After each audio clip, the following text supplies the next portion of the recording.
একসময় যেখানে ছিল সবুজের সমারোহ, পাখির ডাক আর নির্মল বাতাস, আজ সেখানে শুধুই পোড়া গাছ, ধোঁয়া আর ছায়ের স্তূপ। স্পেনের আর্তানা শহরের বাসিন্দাদের চোখের সামনে দেখছেন তাদের চেনা পাহাড়ের মুহূর্তে বদলে যাওয়া এই দৃশ্য।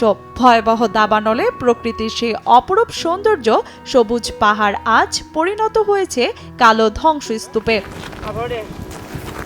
নিজের হাতে পোড়া গাছপালা পরিষ্কার করতে করতে স্থানীয় এক বাসিন্দা জানান, প্রতিদিন যে পাহাড়কে সবুজ আর জীবন্ত দেখতেন তারা, আজ সেটি যেন মর্ডর একটি অন্ধকার ধ্বংসপ্রাপ্ত ভূমি দেখছেন।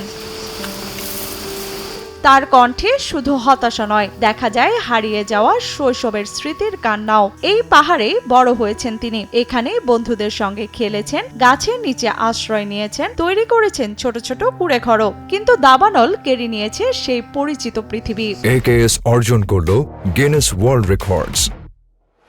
AKS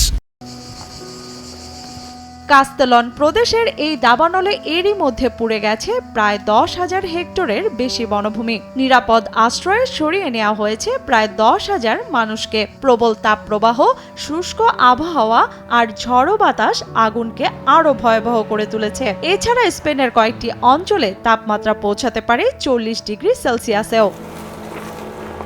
তবে ধ্বংসস্তূপের মাঝেও আশার আলো দেখছেন আর্তানার বাসিন্দারা। তাদের অনেকে এখনো বিশ্বাস করেন একদিন আবার সবুজ হবে এই পাহাড়। যে পাহাড় আজ আগুনে পড়েছে, সেই পাহাড়ে একদিন আবার জন্ম নেবে নতুন জীবন। লিয়ানা শারমিন, সময় সংবাদ।